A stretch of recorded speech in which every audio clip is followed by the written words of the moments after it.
नमस्कार, आप देख रहे हैं 9 स्टार हिमाचल लाइव। हिमाचल की रिपोर्ट के साथ मैं मनीष कुमार। गरीबों को अत्याचार यह कोई नई बात नहीं है। ऐसी ही एक घटना बिलासपुर जिले की है। यहाँ पर गोलाथाई औद्योगिक फैक्ट्री में काम करने वाले 3000 मजदूरों को बिना किसी नोटिस से फैक्ट्री में आने से मना कर दिया गया, जिसके चलते इस बात को लेकर उनमें काफी रोष है। हिमाचल प्रदेश के गोलाथाई औद्योगिक फैक्ट्री में काम करने वाले 3000 के करीब मजदूरों को बिना कोई नोटिस दिए ही फैक्ट्री में आने के लिए मना कर दिया गया, जिस कारण उनमें इस बात के प्रति काफी रोष है। मजदूरों का कहना है कि उनसे धक्के से ही रिजाइन लिए जा रहे हैं। साडी मेन समस्या है भी इस टाइम यूनियन कंपनी जी बंद करके जा रही कंपनी ਨੂੰ ਸਾਨੂੰ ਦੱਸਿਆ ਜਾਏ ਵੀ ਕੰਪਨੀ ਕਿਉਂ ਬੰਦ ਕੀਤੀ ਜਾ ਰਹੀ, ਕਹਿ ਰਹੇ ਘਾਟੇ ਜਾ ਰਹੀ ਹਰ ਸਾਲ ਜਦੋਂ ਇੰਕਰੀਮੈਂਟਸ ਦੇ ਟਾਈਮ ਹੁੰਦੇ ਕੰਪਨੀ ਘਾਟੇ ਜਾਣੀ ਸ਼ੁਰੂ ਹੋ ਜਾਂਦੀ।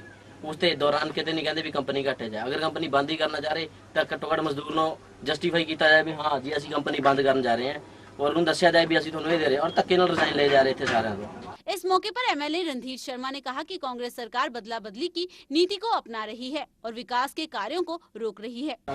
जब से हिमाचल प्रदेश में ये सत्ता परिवर्तन हुआ है, कांग्रेस पार्टी की सरकार आई है, हिमाचल प्रदेश की इस कांग्रेस सरकार ने हमारे हिमाचल प्रदेश के औद्योगिक नीति में क्या बदलाव किए कि उसका परिणाम ये हुआ कि आज हिमाचल प्रदेश से उद्योग जो है वो पलायन कर रहे हैं। उनका कहना है कि फैक्ट्री मालिकों को जो भी परेशानी है वो हमारे साथ साझी की जाए, न कि इस तरह से मजदूरों को बिना बताए फैक्ट्रियां बंद की जाएं। जिला ऊना के बस स्टैंड का विधिवत उद्घाटन समारोह किया गया। इस बस अड्डे का उद्घाटन स्थानीय चिंतपूर्णी के विधायक कुलदीप कुमार द्वारा किया गया। 8 लाख में सिर्फ फर्श डालकर ही लोगों को चुप करवाया गया, लेकिन बस स्टैंड की जगह कम होने की वजह से ऐसा किया गया। जिला ऊना के चिंतपूर्णी विधानसभा क्षेत्र के अंब उपमंडल में बने बस स्टैंड पर बने फर्श का स्थानीय विधायक कुलदीप कुमार ने विधिवत तरीके से उद्घाटन किया। इस फर्श को बनाने में लगभग 8 लाख की लागत लगी। गौरतलब है अंब उपमंडल में अभी तक यही बस अड्डा था, जिसकी वजह से यात्रियों तथा बस चालकों को भी काफी दिक्कतों का सामना करना पड़ता था। स्थानीय विधायक कुलदीप कुमार ने हमारे चैनल से बात करते हुए कहा है इस बस अड्डे को और बड़ा किया जाएगा, जिसके लिए विभाग को यह आदेश दिया गया है कि बस अड्डे के लिए नई भूमि देखे ताकि लोगों को आने वाली समस्याओं से निदान दिलाया जा सके।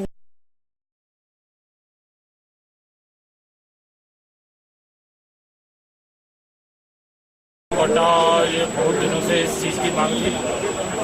विधायक साहब ने बहुत अच्छा किया कि इस बस अड्डे का बढ़िया से निर्माण हो गया। अब जो बिल्डिंग का काम है वो भी इन्होंने आश्वासन दिया है कि वो भी जल्दी से जल्दी हम तैयार करेंगे और जो गाड़ियों की छोटी गाड़ियों की पार्किंग है वो ऊपर कर देंगे और ग्राउंड फ्लोर में सिर्फ बस अड्डे सिर्फ बसें लगेंगे और बहुत जल्दी उसका करने वाले।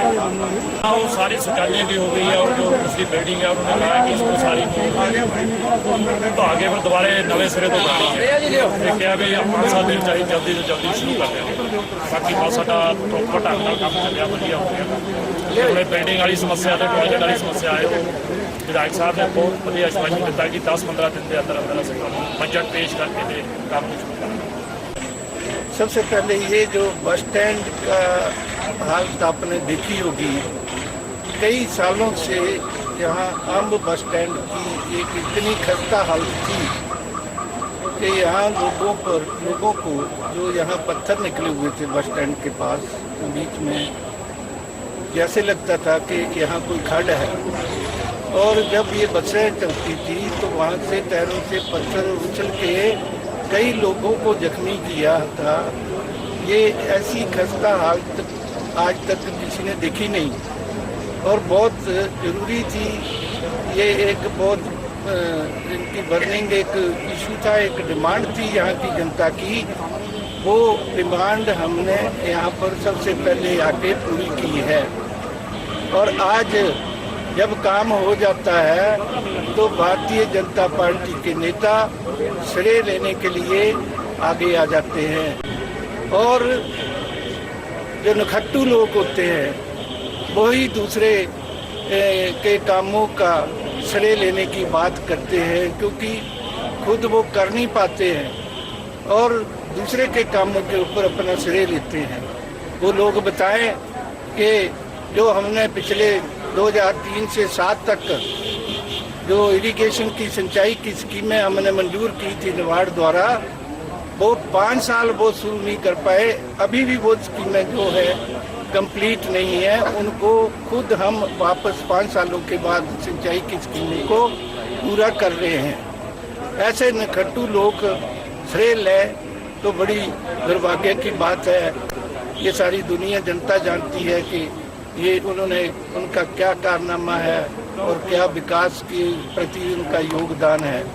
इस अड्डे पे कितनी राशि खर्च हो चुकी है आज तक? इसके ऊपर लगभग 8 लाख के करीब राशि खर्च हुई है और भी हम इसको कर रहे हैं। इसकी हमने जब तक हमारे लिए कोई नए अड्डे की जगह नहीं मिलती है, हम उसका भी तलाश कर रहे हैं। अधिकारियों को कह रखा है कि नए अड्डा बनाने के लिए यहाँ से शहर के बाहर कोई नज़दीक जगह मिलती है तो हम वहाँ पर एक बहुत बढ़िया एक नया अड्डा बनाएंगे। इसमें टैक्सी स्टैंड भी होगा, दूसरे लोगों को, यात्रियों की और सुविधाएं भी होंगी।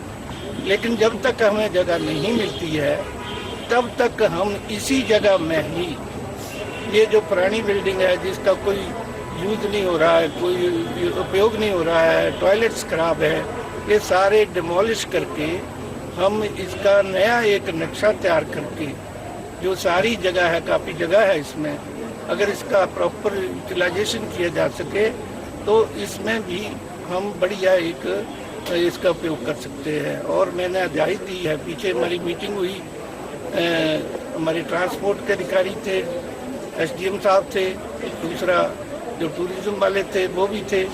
तो उस मीटिंग में हमने फैसला किया है कि इस अड्डे को सही तरीके से इसकी सारी जगह निकाल के, इसके ऊपर छत डाल के, सही एक नक्शा बना के, इसको चाहे वो छोटा ही हो लेकिन सही उपयोग और सही एक अड्डा बस स्टैंड बने ताकि यात्रियों के लिए भी सुविधा हो, ड्रेनेज का भी इंतजाम हो, टैक्सियों के लिए भी छत के ऊपर हम टैक्सी स्टैंड भी बनाने की बात कर रहे हैं। नॉर्थ स्टार हिमाचल लाइव के लिए सुभाष शर्मा के साथ अजीत की रिपोर्ट। पूरे प्रदेश में भाजपा द्वारा बनाई गई संगठनात्मक जिला में नवगठित भाजपा कार्यालय में पहली बैठक का आयोजन किया गया, जिसकी अध्यक्षता जिला भाजपा अध्यक्ष मदन शर्मा ने की।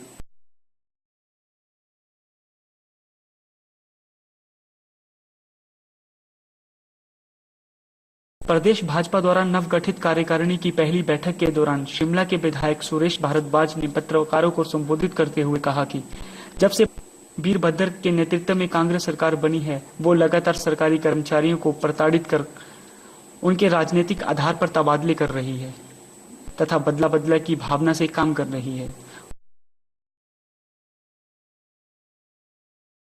देश में आज सरकार बने हुए लगभग 5 महीने का समय हो चुका है और इस 5 महीने के कार्यकाल में कांग्रेस की सरकार केवल बदला बदली के अलावा और कोई काम नहीं हो रहा है।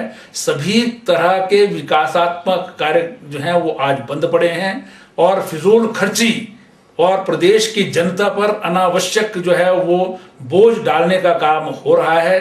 संविधान ने तय किया है कि 15% अथवा छोटे राज्यों में 12 से अधिक मंत्री नहीं होंगे, लेकिन नया रास्ता निकाल करके इन्होंने 9 मुख्य संसदीय सचिव बना दिए हैं, जो मैं समझता हूं कि उनके पास कोई काम नहीं है, क्योंकि उनके पास कोई फाइल जो है वो नहीं जाती है और ना ही वो कोई निर्णय लेने की स्थिति में रहते हैं। केवल मात्र जो है वो अपनी राजनीतिक एडजस्टमेंट के लिए इस प्रकार के जो काम किए जा रहे हैं वो प्रदेश की जनता पर अनावश्यक बोझ है और हिमाचल प्रदेश की जनता से जो है वो विश्वासघात है। जो हिमाचल प्रदेश के विकास के काम है वो नहीं किए जा रहे।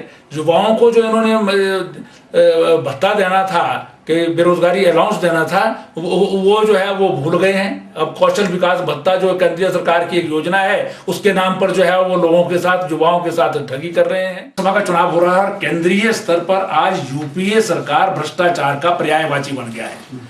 आए दिन जो है वो भ्रष्टाचार जो है उजागर हो रहे हैं। पहले तो बड़े बड़े होते थे, अब तो नॉर्दर्न इंडिया का, पंजाब का, चंडीगढ़ का हमारा एमपी पवन बंसल रिश्वत के मामले में उसका भांजा रिश्वत ले रहा है। किस चीज के लिए? प्रमोशन के लिए। भ्रष्टाचार मुख्य मुद्दा रहेगा आपका। भ्रष्टाचार केंद्रीय सरकार की जो बिल्कुल मतलब सरकार नाम की चीज नहीं है वहां पर कोई भी, वो हमारा मुख्य मुद्दा है। और प्रदेश में भी जो पिछले 5 महीने में कुछ नहीं हो रहा है, लोग जो है वो ठगे से महसूस।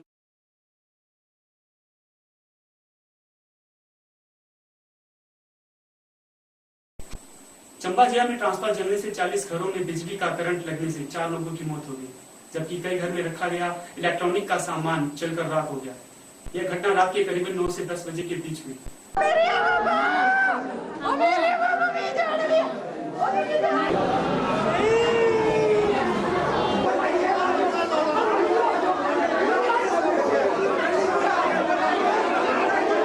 चंबा के पलपुर नामक स्थान पर बिजली का ट्रांसफार्मर जलने की वजह से 40 घरों में बिजली का करंट लगने की वजह से 4 लोगों की मौत हो गई तथा कई घरों में रखा लाखों का इलेक्ट्रॉनिक सामान जलकर राख हो गया।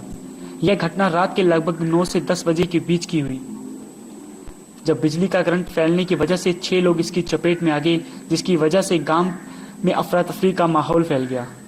लोग अपनी जान बचाने के लिए इधर उधर भागने लगे। 2 घायलों का इलाज चंबा के सरकारी अस्पताल में चल रहा है। ज्यादा भीड़ को देखकर पुलिस का सहारा लेना पड़ा तथा इस भीड़ पर काबू पा लिया गया।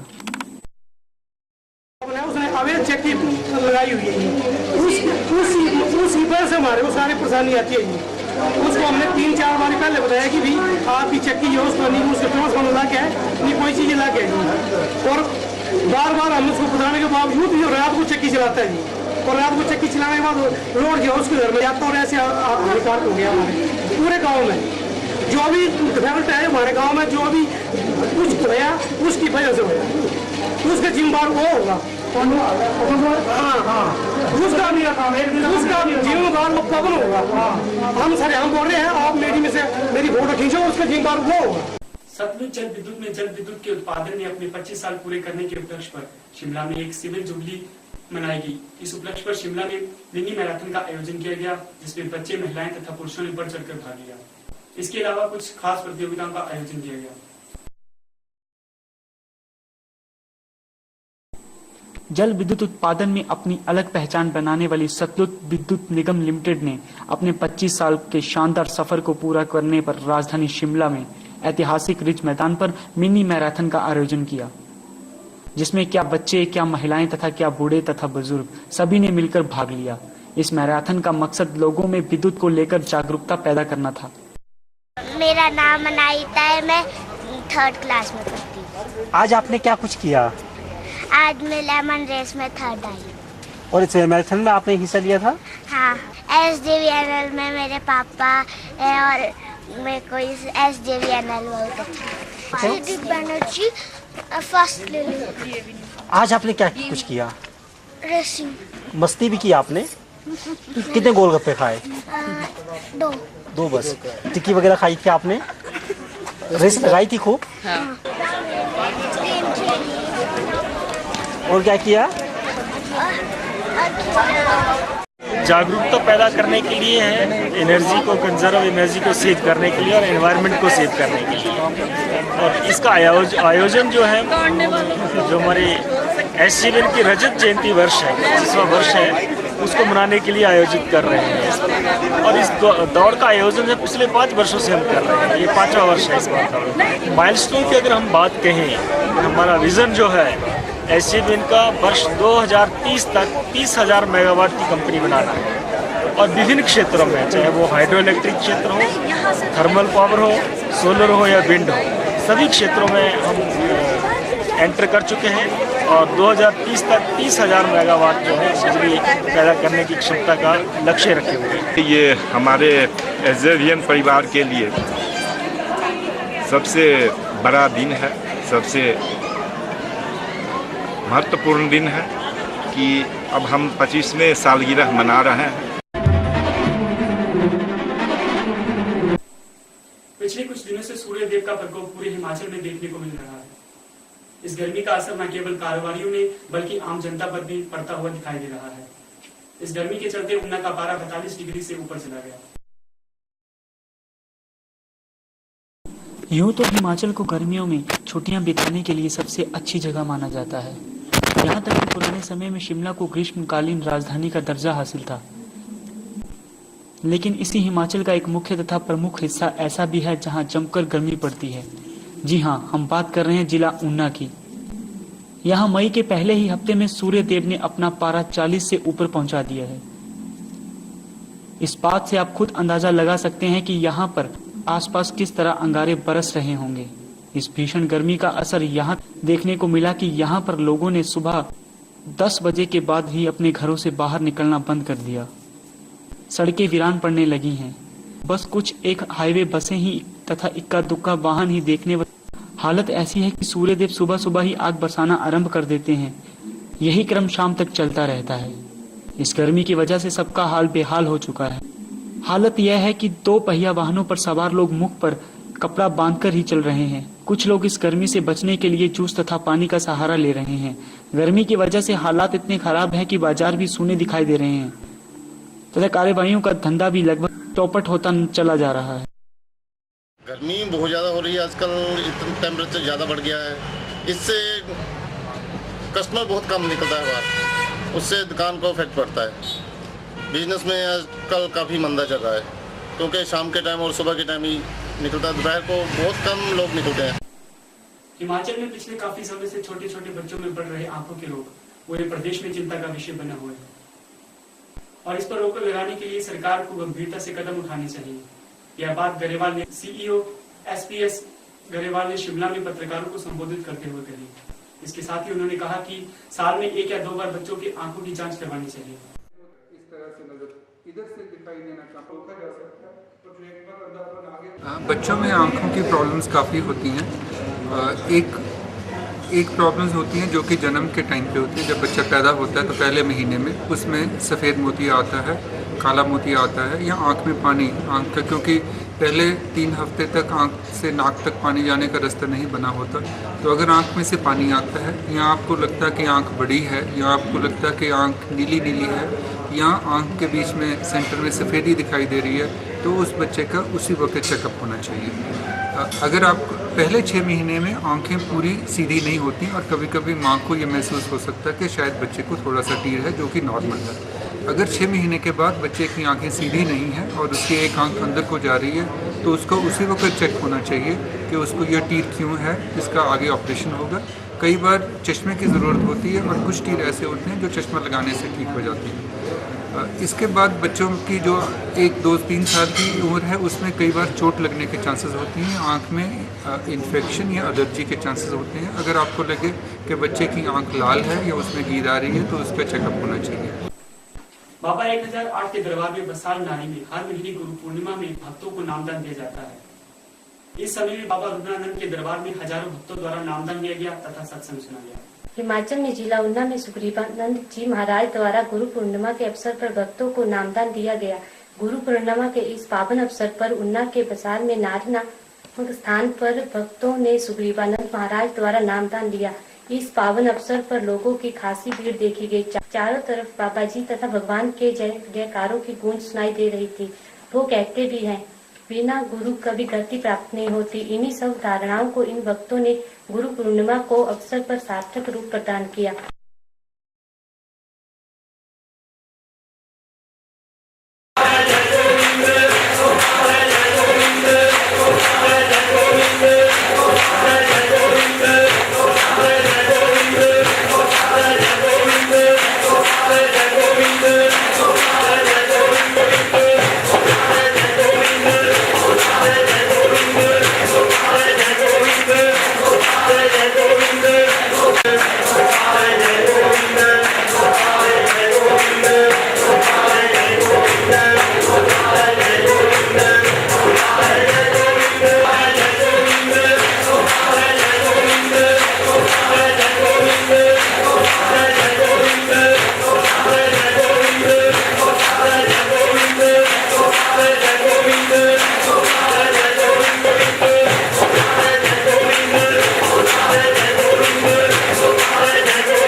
देवलोक में जाकर मैंने जब साहित्य देखा,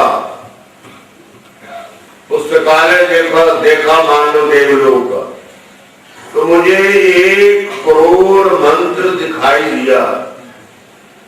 मैंने सारे का अध्ययन किया, सारे को जांचा। मैंने सोचा कि मानवीय देह के उपयोगी मृत्यु लोक में जो काम आने वाले अंश है, मैं उनको निकाल लेता हूं। शारीरिक कष्ट को हमें कष्ट नहीं समझना है। शास्त्रों की एक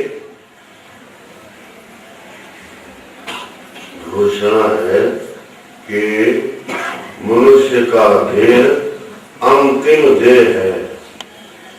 84 लाख देह हैं, शरीर हैं, उनमें से अंतिम हमारा शरीर है।